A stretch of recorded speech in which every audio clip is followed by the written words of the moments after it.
it is a shame for the Affirmative team that they obviously have not actually watched the shows this motion is about. You do not laugh when BoJack's destructive behaviour results in him enabling the drug and alcohol use of Sarah Lynn, who commits suicide. You do not laugh when Rick puts his head in a vice and falls asleep because he's drunk too much alcohol and fails to commit suicide. Those aren't the things that you laugh at. You might laugh at the other narratives which surround that or the comments that they would make, but in a world dominated by a late capitalistic structure where people feel atomized, individualized and alone, this is the only barrier or the only way that these people can access things which make them feel human and things which make them feel like they are normal. I have a few questions in this speech. The first is going to be more of a characterization of what this media actually looks like and why does it structurally look like that.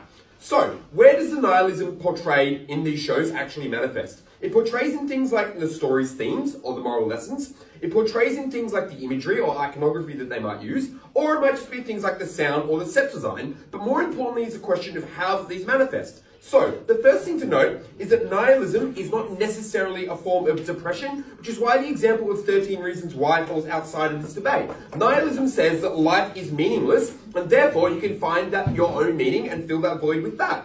But that does not necessarily mean that a focus on nihilism does not help people with depression, as it does, we'll prove in our case. But note that those two things are distinct. Secondly, as the Affirmative team recognises, there is a mix of both nihilistic and non-nihilistic elements of these shows. So they might use things such as humour as well. That's important, first of all, from a market segmentation perspective, because it means that you can target and tailor parts of that show to attract people who might not be depressed but find the shows funny, and without that market share, those shows might not exist, and then therefore people who are depressed might not be helped. But secondly, note the way in which it portrays humour. It's in a very absurdist or surreal sense, kind of like some sort of Sisyphean tragedy. So, for example, the characters in BoJack Horseman are all animals. Rick is a spacefaring god. The comedy points to and at the absurdity, and that is what you laugh at. You don't laugh at the fact that these characters are depressed. You laugh at the commentary that Rick makes, the jokes that he makes at Morty's expense, the way in which he treats, other characters in the show. You do not laugh at the fact that that character is committing suicide. That is absolutely not true. But let's actually talk more in depth about the narratives that are actually portrayed in these shows.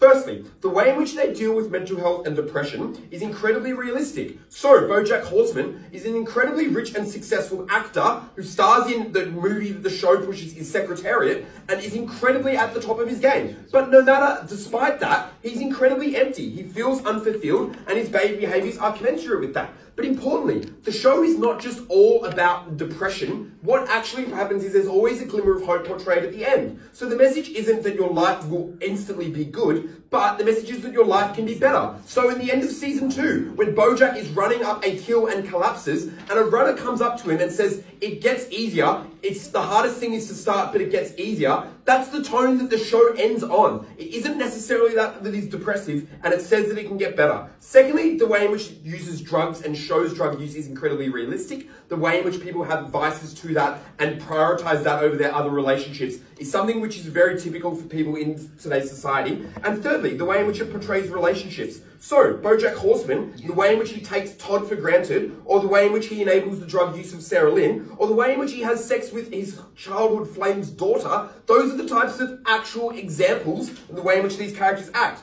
These are nuanced narrative depictions which are built up over time. So, with that said, let's be clear on the counterfactual that this Affirmative team has to provide. Obviously, there is a demand for these movies, which indicates that there are people who are probably going to be nihilistic on both sides of the house. But what do people who are, for example, depressed do in a world where these shows don't exist? We think they probably still pursue forms of escapism, but that escapism isn't necessarily short-term. So they turn to things like romantic comedies or shows like The Bachelor. Or people tell them that if you have a breakup, the solution is to go watch Notting Hill or The Island, as opposed to actually confronting the actual issues at hand. Those things do not make you feel happy in the long term, but a realistic depiction of your scenario and a glimmer of hope associated with that is something which does. But secondly, note the other way in which they might turn to is other media, which is far more depressing. These people show a proclivity and a tendency towards the darkness and the macabre. They might turn to shows like Atonement or movies like Schindler's List. Those things are far more likely to make them depressed, which is the harm that both teams are trying to avoid.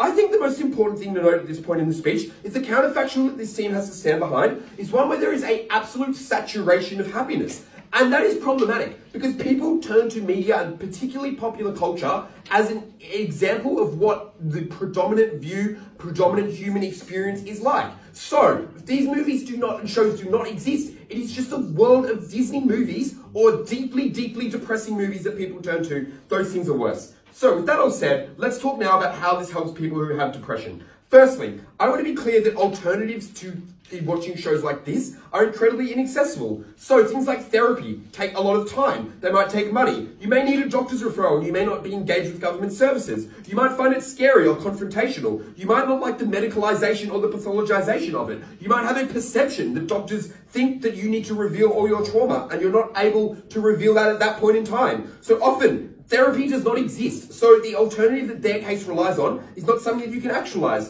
But secondly, even if that is not true, therapy can only address so much. It only deals with the discrete traumas that you have, or you as an atomized individual. It doesn't deal with overarching narratives about what it means to be human in the same way that BoJack Horseman does. They say that meme culture is the problem, obviously exists to some degree on both sides, but more importantly, first of all, lots of people who are depressed enjoy creating memes, and secondly, that actually creates communities where these people can engage. So you can go to Reddit on the Rick and Morty subreddit and chat with people who feel a resonance with that show in the same way that you do. It connects people, and it connects people in similar circumstances. So let's now talk about how this helps people who have depression. First of all, people who have depression can relate to the circumstances that these characters find themselves in. They see people like them. They show the only realistic depiction of the actual markers of depression. Because everybody thinks that depression means that you're just sad all the time. But BoJack Horseman is not sad all the time, but he is withdrawn. He uses substances in a problematic way. He shows small snippets of contrition and conversation. Those are the actual markers of depression which these shows give a realistic portrayal of. And this might be the first time that you see that reflected. Your own experience reflected in a show and a popular culture show that other people relate to. That's why you're more likely to reach out, because you identify with the circumstances of those characters and you no longer feel alone. So therapy is the metric. This is the gateway for you to access those, and it pushes you to engage with those support services. Secondly, it teaches you important lessons. Says that the way to get better is not with flicking a switch, that it takes time and that it isn't easy and that it is hard work. It says that the message of self-help Silicon Valley is bullshit and life is not rosy, but you can make it better over time. It gives you hope, and it may not be packaged as hope, but that's good because you do not respond to things packaged as hope because that does not reflect your overall experience. The impacts of this are huge. Under their side, you're more likely to have mental health problems. You're more likely to lean towards things like suicide. You're more likely or less likely to take preemptive steps. Or maybe just on our side, you feel a bit better, and that is something which we're happy to stand behind. Finally, I want to talk about the conversations that you have with people who are not depressed.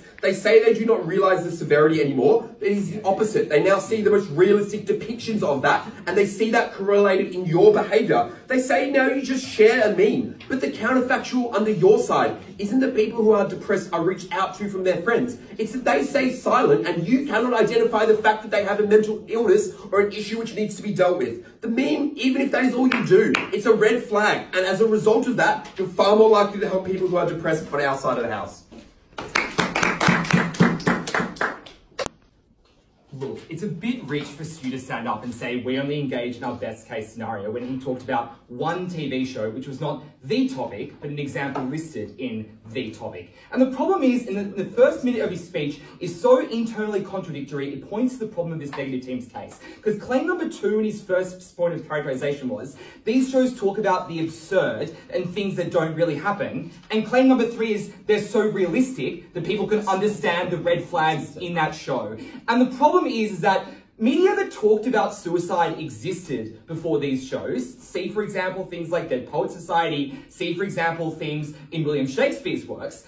But it was the rise of nihilism, which is that life is meaningless, and how that is expressed and received by popular culture, which is bad. They may say that directors of BoJack Horseman have good intentions. The way that people receive that show and discuss that show is bad, and they have to engage in more than one example in this debate. We regret the proliferation of texts that find nihilism funny, that encourage people to share memes that are nihilistic, and encourage people to believe that nihilism is beneficial. 3 questions in this speech. Firstly, what does this look like? Secondly, how does this impact on people with mental illnesses? And thirdly, why this encourages people without mental illnesses to be worse people? Firstly, what does this look like? Stu's characterization setup was bizarre. The first is when he discussed things like, well, this isn't just, how people receive it. It's things like the themes, or bizarrely, the set design. Obviously, the question of this debate is, how does the average person engage in this media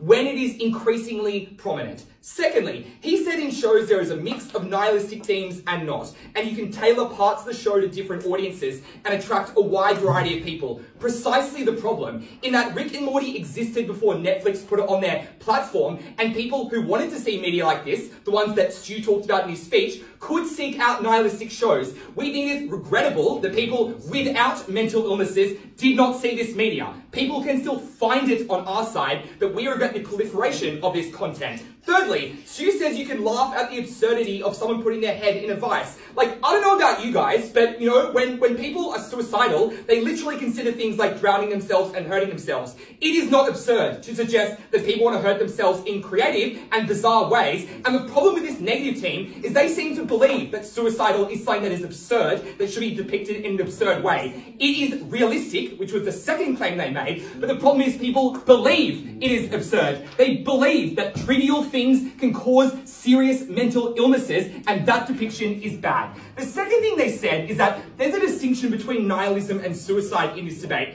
3 reasons why there isn't. Firstly, the nihilistic tendency that life is meaningless, which is, I understand the dictionary definition of that word, is that you should not care, like, living in this world has no purpose whatsoever. And the way that is expressed in popular culture is the expression by Hannah Baker in 13 Reasons Why, where she verbatim says to her counsellor, I feel nothing and don't think I should be here anymore. Yeah? That is exactly what nihilism is. But secondly, even if suicide isn't inherent in nihilism, it is in the language and the ways in which society at large discusses it through meme formats or through discussion boards or Reddit, as Stu says, because the depiction of nihilism in Rick and Morty about alcoholism is inextricably linked to his nihilistic attitude. If you take away the nihilistic attitude, he's still suicidal, he's still alcoholic, and people conflate those two things in those shows. There isn't, and then thirdly, it's not like directors get up and give like a thesis on what the definition of nihilism is in a 30-minute comedic TV show. They talk about light moments of humor, like putting your head in a vice, which I'm sure people in the world have considered. And the thing is, they don't philosophically discuss what nihilism is like. The way that is manifested is through suicidal tendencies and through depressive tendencies and through addictive tendencies. And that is why they cannot run away from the burden of being like, well, philosophically, there could exist a show where maybe it isn't about suicide. This debate is about the preponderance of texts that talk about nihilism, and disproportionately, they do talk about suicide. Lastly, they say in their speeches, they say in Stu's speech, and then we say, Stu points to some examples where maybe it's fine, like BoJack Horseman. We say the topic is about proliferation, and structurally, directors are likely to show these in a bad way, because they need to show them in a humorous way that still encourages some audiences to engage, and the way to show that is through the things that he suggests, is through absurdity, saying that this, because they don't want to really show a whole show about someone like going on like medication and like dealing with their depression in a realistic way. They will show things like killing themselves in creative ways, which is how they depict suicide in contemporary culture.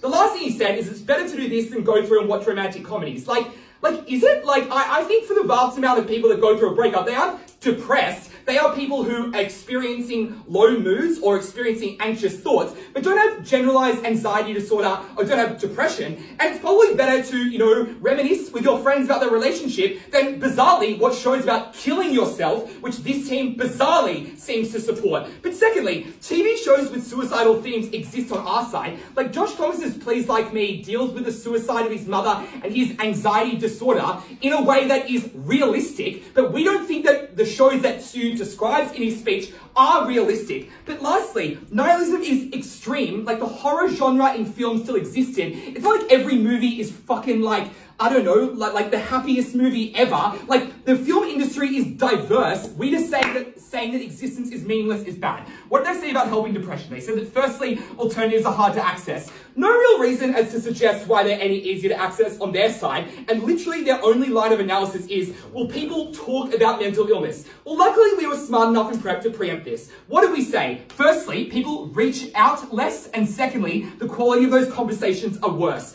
Why? Firstly, they reach out less because the warning signs are discarded. See, for example, if you shared a nihilist meme to your parents, they would be gravely concerned about your mental health, but your friends wouldn't give a shit. It's because we have watered down what those warning signs mean to people through the proliferation of this media. But secondly, it removes the important didactic tool in suicide discussions that suicide ideation is when someone needs immediate help, whereas when someone is harboring dark thoughts, they don't. This is literally what is taught to people in mental health first aid, where you directly ask someone, are you planning to kill yourself? And this negative team supports media that says that is not necessarily a red flag anymore, which is incredibly problematic. But lastly, we say that people feel less willing to talk about their problems, because when they share a meme, their friend isn't likely to call them, their friend is likely to send one back. And that's the problem, is that people discredit these experiences and make depression worse. The last thing that Stu says is that these shows make you happy. Firstly, you can still seek out some shows, but the debate is about the preponderance of media that discusses these things, and at no point do they prove why the preponderance of shows should be like this.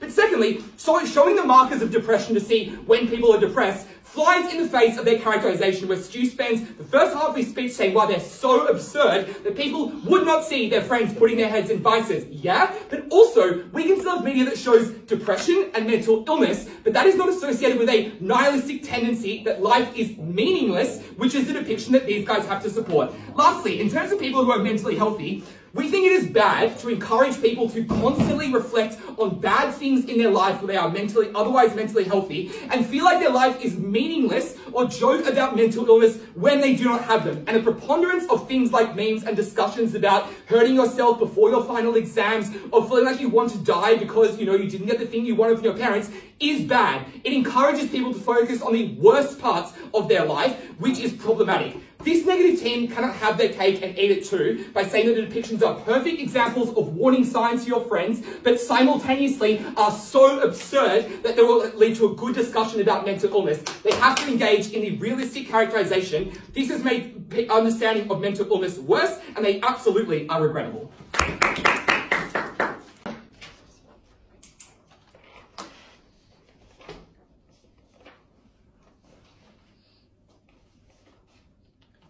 If shows that happen to show a realistic depiction of depression also contain some nihilism, that is not because of the nihilism, that is because of the realistic depiction of depression. What nihilism does is it combines itself in characters that are depressed or do have anxiety disorders, not in order to make that more easy to understand the symptoms of, but instead to make it more palatable towards somebody who might not be able to associate with a character who's seriously depressed or a character who's seriously anxious, but is able to associate with a character that says, God, I hate life. Life is meaningless. Because those are feelings that people might be able to identify with superficially, but not in the realms of mental illness. And it is the proliferation of these texts that have exacerbated the superficial connection with the nihilistic aspect of these characters, while clouding the more serious aspects of these characters, which is what this negative team is actually relying on in this debate. The first question I'm going to ask is, what do these depictions look like? Our claim here is that nihilism has become a tool that makes the mental illness of these characters, that's often associated with the nihilism, seem less serious, and often combines it with a humorous life outlook. For instance, as we explained, it would be problematic and very difficult to laugh at a character that was just depressed, but easier to laugh at a character that, say, grovelled in their own depression or spoke to certain anxieties that people had about climate change or about a particular political situations or about exams that were coming up. It might be true that, in the like Sissian literature or whatever of this negative team, that they're not inherently linked. The question of this debate is, what does this literature look like? How has this literature caused the proliferation of other culture or impacted on other culture? And our answer is that it's being used to mask and make mental illness seem palatable in a way which is problematic. First of all, the easiest way to make a nihilistic outlook on life seem clear is to combine it with things like depression, combine it with things like substance abuse or suicidal thoughts in a way that makes it very clear that that person is having nihilistic thoughts, and also clouds those more serious things. I point to, for instance, like something earlier than the cartoons, but in Hitchhiker's Guide to the Galaxy, the fact Marvin, every time he enters the room, says, God, I'm feeling particularly depressed today. He is at heart an example of nihilism, because the idea is he's so smart he realizes that life is meaningless. The impact of that is a humorous depiction of suicidal and depressive thoughts, which is deeply problematic. Second of all, in the case that these pieces of literature are comedies, it is very difficult to have a character that is entirely unhumorous, and even if they go through some things that are seen as serious, so for instance the climax is supposed to be positive or the climax is supposed to be depressing, the fact is, in order for that climax to be meaningful, they will have to go through sort of humorous grab lines in the way there. That'll be speaking to their deeper character, and that character will still be associated with things like depression or substance abuse. And it doesn't matter if the overall message would be misinterpreted were it to be seen as humorous. The reality is that that misinterpretation happens because that is what is memed. And that's why it's so, like, why when Grace says Connor has only seen the memes, that's actually the perfect case for our side, because that just shows that the majority of nihilistic popular culture is not in these cult shows on Netflix, but is actually in the kind of memes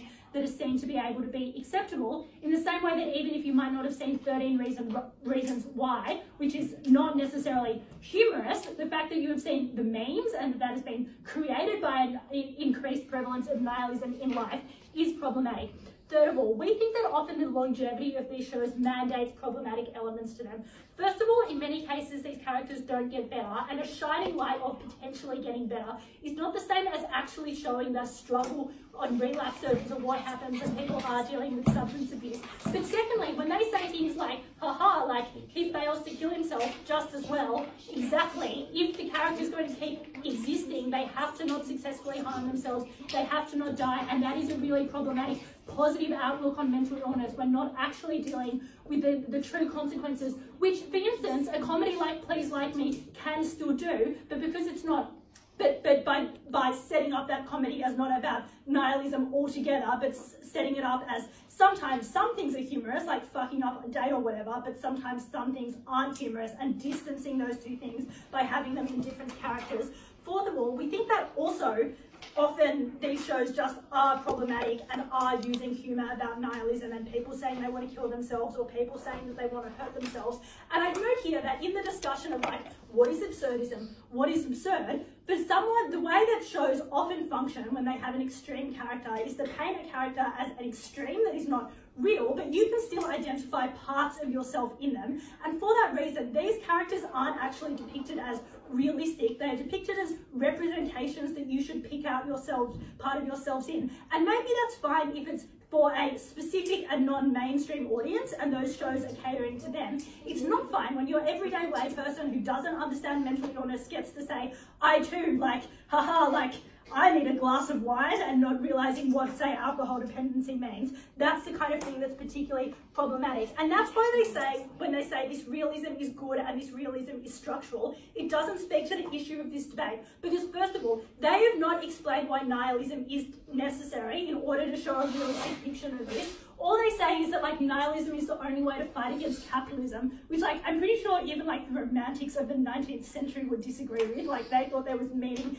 in nature and didn't support the capitalist structure. But also like I don't think like The Devil Wears Prada is nihilistic, but the message of it is still that you shouldn't sell out to a corporation. Same with Cameron Diaz in like The Holiday, same with William Shakespeare or whatever. Like you're perfectly capable of saying a good job doesn't necessarily make you happy without saying ergo life is meaningless, and isn't that hilarious? The structural incentive, although, is not for realism, because the realistic depiction of mental illness is horrendous, it is confronting, it makes people struggle to understand that. And just because that explains why you might need to, for instance, not have like a day-to-day documentary, doesn't explain why you need nihilism, because we've explained why nihilism is uniquely pernicious in the way it clouds some elements of mental illness which are very serious with other elements of general displeasure in life which are very normal. And that's exactly how the clouding of the meme sphere takes place, which is that you have one character who, even best case scenario for them, has a serious plot about wanting to commit suicide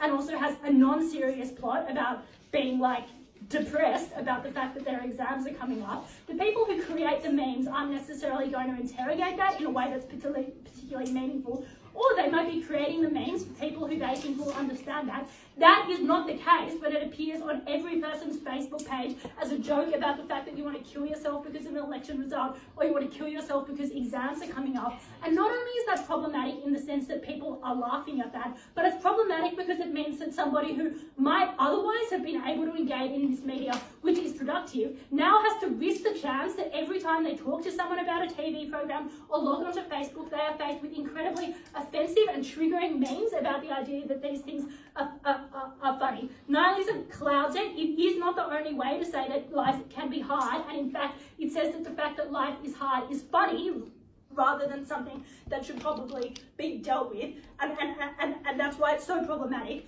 Specifically in reaching out, it also means that people struggle to differentiate it within themselves and for other people, and that is why the kind of jokes that we currently see would not have been accepted as funny or would have been seen as serious attempts to reach out 10 or 20 years ago. This is incredibly problematic, it's unnecessary, and it's used in pernicious ways. That's why we oppose.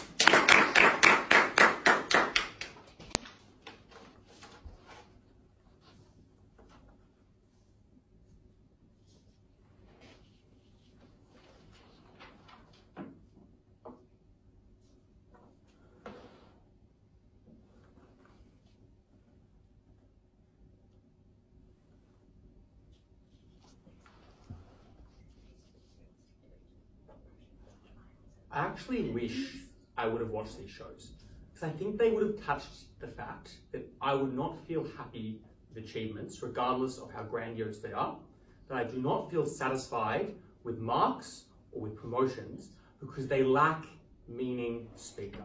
The message of this debate is about whether nihilism specifically should proliferate popular culture. It is not whether we should discuss depression. It is not whether we should depict suicide. It is the fact that life is meaningless speaker. Imogen misunderstands just how many people are actually depressed, because even we are saying, even at their best, KMS, my exam is emerging. That is the fact that I am not happy with my exam. No one is happy with their exams, because life does not matter or have any meaning to so many people.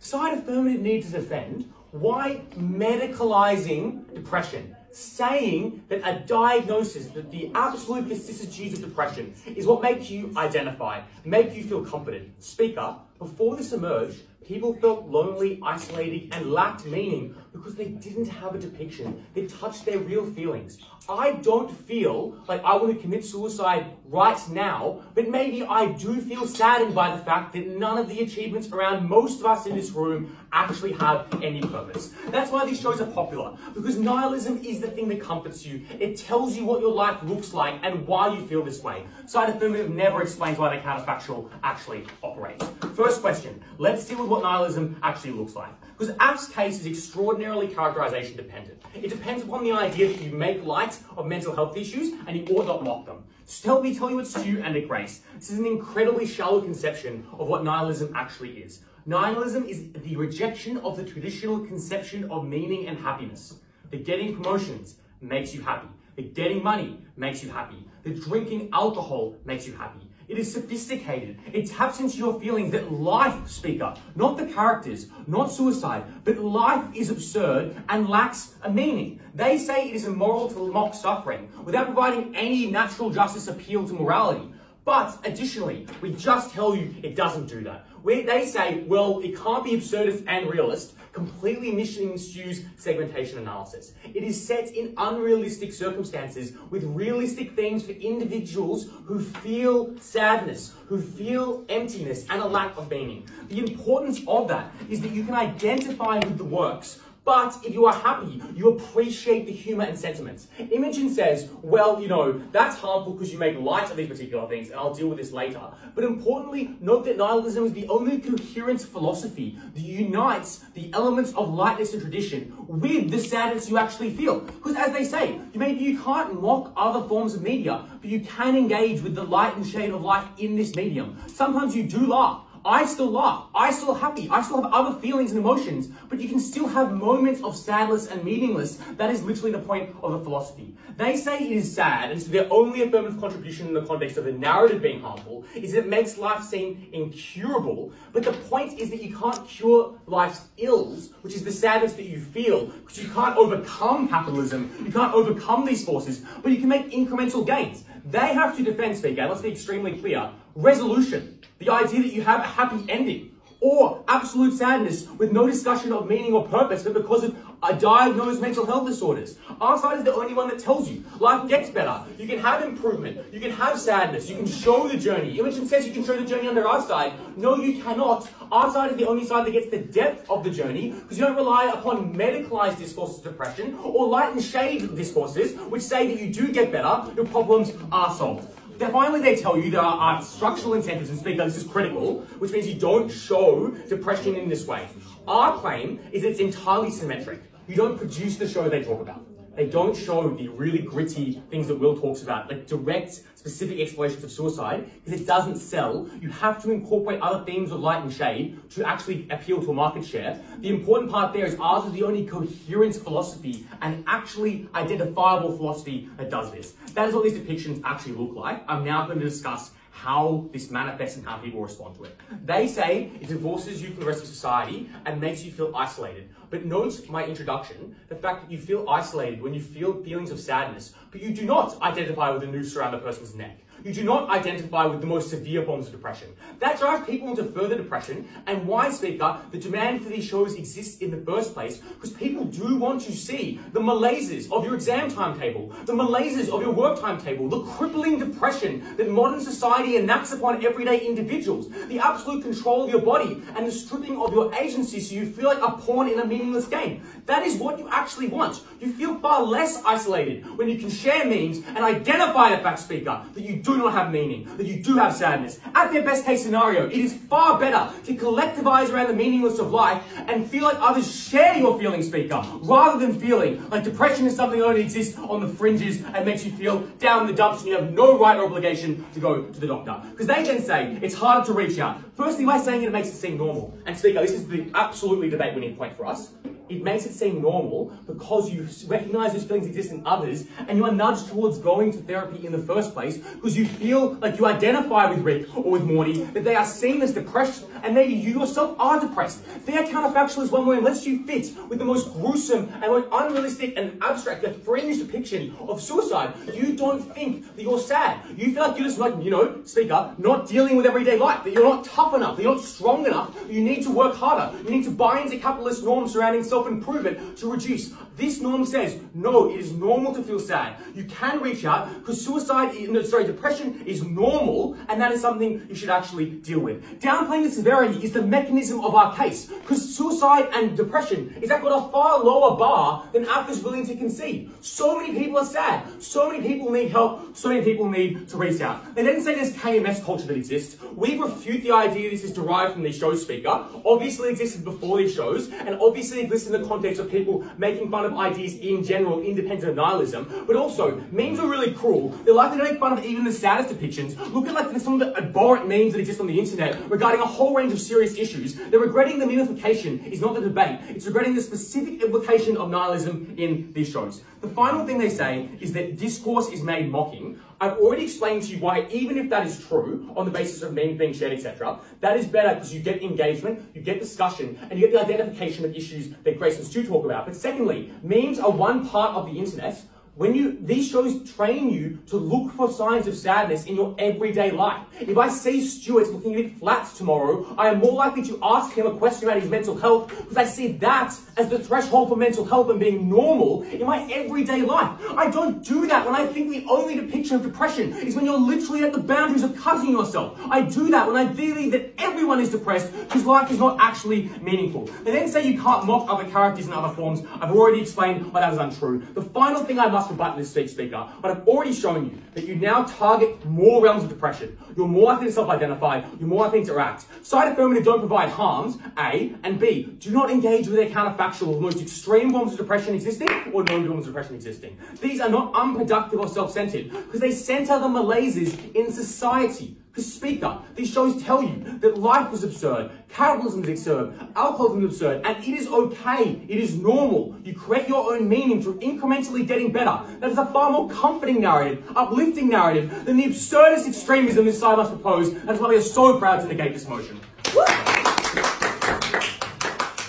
Regret motion, you have to engage with the counterfactual. The counterfactual that existed prior to the existence of these shows was a media saturated with happiness, which gives a jarring juxtaposition to anybody who experiences feelings of depression, or other alternatives such as short-term escapism. So a rom-com has a happy ending, but for people with depression, that happiness is never forthcoming. And this team says that they prefer depictions of depression that get solved or cured, but that's just not a realistic option or pathway for people who are truly depressed. They burden push and say that we never prove why you need nihilism. But this is a regret debate, and these discussions never looked the way they did prior to the existence of these incredibly popular shows. Because people do feel nihilistic. They do feel attracted to that narrative, and that's why it's so important. 2 questions in this reply. Firstly, on the nature of the depictions. Secondly, on the outcomes for people with depression. Firstly, on the nature of depictions. Let's first look at the connection to depression. The first thing we told you is that nihilism means, definitionally, that life is meaningless, but life being meaningless is not something which is inherently depressing in the terminal sense of the word.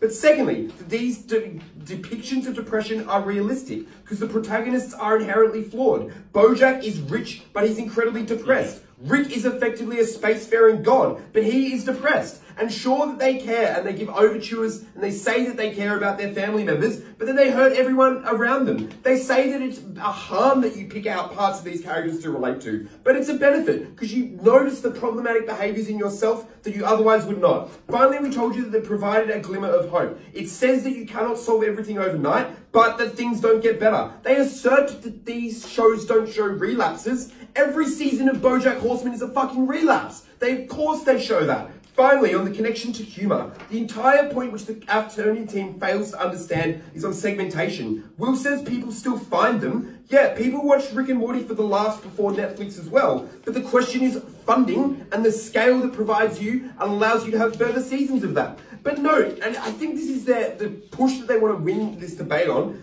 But a show can be funny and absurd in some elements and gritty and realistically in others. Because Will ridiculously says our case is inherently in tension. What is funny in Rick and Morty? The fact that Rick has good one-liners. What is absurdist? The fact it's about intergalactic spacefaring. What is realistic? The way Rick experiences depression. So you laugh at Todd and his creation of Cabracadabra in BoJack Horseman, and then you cry when BoJack takes Sarah Lynn on a drug bender, which means she dies. They say that there's a structural incentive, which means that doesn't happen. But people do not find that shit funny, and you've already captured those who seek it out for humour. They finally assert a clouding effect here, but never explain what that really meant or really looked like. But we gave you the most realistic conception, that the combination of depression plus happiness in other elements is the most realistic depiction of depression for people. With that said, final question, what are the outcomes for people with depression? Firstly, on the understanding of the self. We told you it's often a gateway to seeking support and things like therapy, which engages with their best case. But also, we told it was relatable, because the way in which depicted depression and the markers of that were the most accurate. And as Connor told you, you properly delimit the boundaries of that. And also, the characters are not sad all of the time, and neither are you. They say we don't prove the essentiality of nihilism, but it's so relatable because it's about the human condition. That's why these shows are so popular and we're now having this discussion. Next, on how other people engage with you. Firstly, they've now seen the realistic depiction of depression, so they know what to look for. And secondly, their only real push here is an argument that they never developed down the bench, which is on memes. But if they listen to my speech, I said 2 things. First of all, that the counterfactual is staying silent, so memes act as somewhat of a canary in the coal mine. And secondly, memes are a healthy and helpful vector for building community and relatability amongst people experiencing the same thing. The final push here is on therapy. We tell you it's more accessible. They say that they misinterpret this to say that there's no proof that therapy is more accessible. We weren't making a comparative between therapy. We're making a comparative between the accessibility of therapy to the accessibility of Netflix. The latter is far more accessible, and that's why it's far better for people who are experiencing depression.